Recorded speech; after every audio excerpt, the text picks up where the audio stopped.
어떻게 보면요, 한국의 우파는, 보수는 역사가 70년밖에 안 됩니다. 그러나 한국의 좌파는 역사가 600년입니다. 조선조가 저게 좌파 정권입니다. 그 속성이. 그게 산업공상입니다. 조선조가 산업공상이거든요. 다른, 유럽 나라는, 일본도 마찬가지지만 항상 군인이 권력을 잡습니다. 군인이. 한국은 고려시대 이후에, 특히 조선조 이후에 사법시험 합격자에 준하는 과거시험 합격자가 권력을 잡았습니다. 그리고 사서삼경 달달 외우는 사람들이 큰 소리를 친 선비의 나라입니다. 한국은.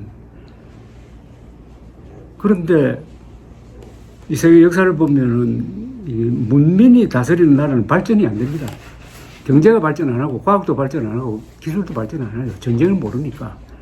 근데 유럽이나 일본처럼 과학이 발전하고 군대가 발전하고 경제가 이렇게 같이 발전합니다.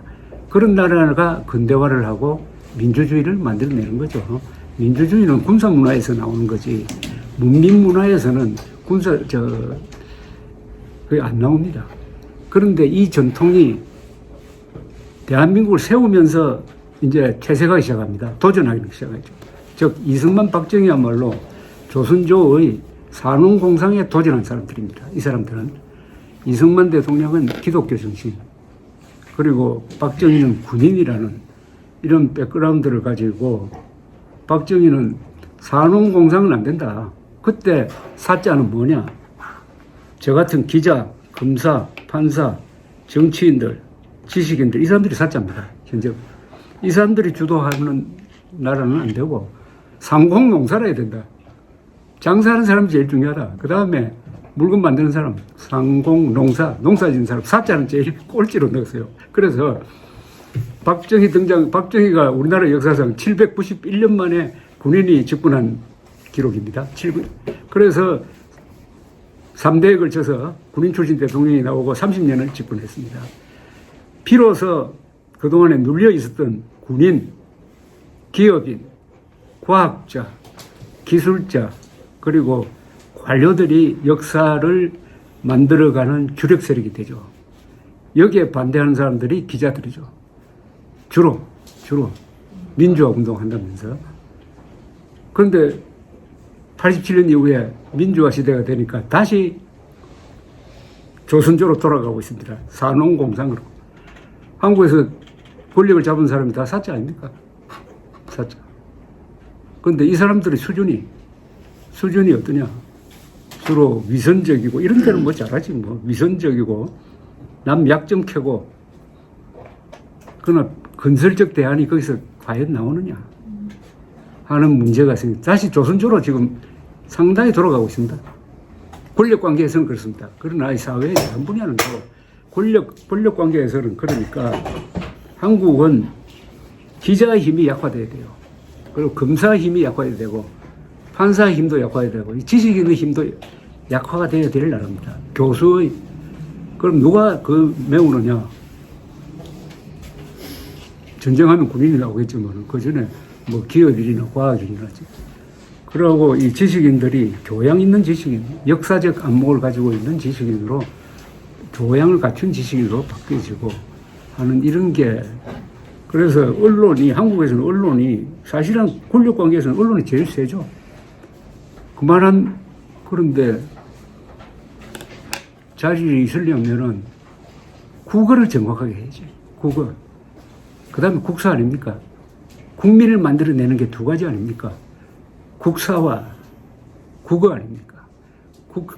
국사는 지금 좌편향 교육으로 이래 엉망진창이고 한글 전형으로 이렇게 되어버렸는데, 그렇다고 우리가 뭐 영어를 공용으로 할 수는 없고.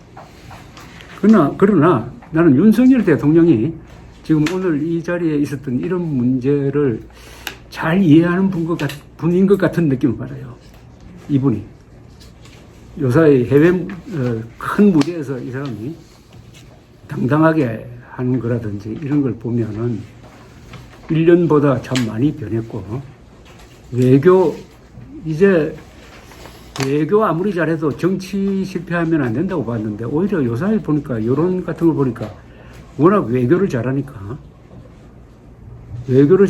그걸 국민들이 이해해주는 쪽으로 좀 바뀌는 것 같더라고요.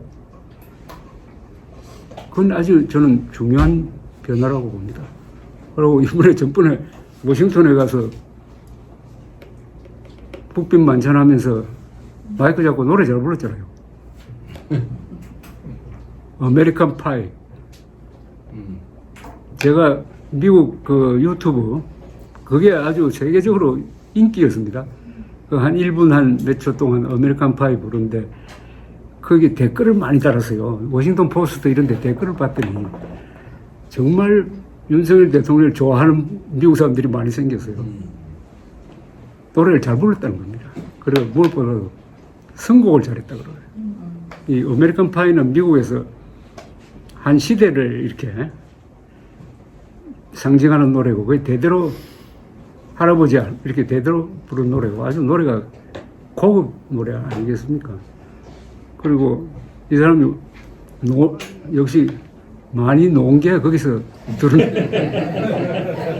첫음을 잘 부르죠. 첫음. 그 노래 부르기 힘든 노래입니다. 첫음을 잘 잡아야 되는데 첫음 잘 잡고 그다음 발음 정확하고 자랑스러운 대통령이 될지 모릅니다. 저는 그래서 그때 아메리칸 파이를 치니까 뜨는 게 그걸 정말 부른 돈 맥클린 나와야 되는데 윤석열 대통령이 떠요. 아 그렇군요. 그렇죠. 유튜브에서 그만큼 유명해졌던 거예요. 전 세계적으로 이게 아메리칸 파이를 치면 윤석열 대통령이 뜨는 그게 떠가지고 사람들이 많이 놀랐어요. 거기 댓글 중에 제가 기억나는 게 있습니다. 이런데 역시 웃음과 노래는 통역이 필요 없군요.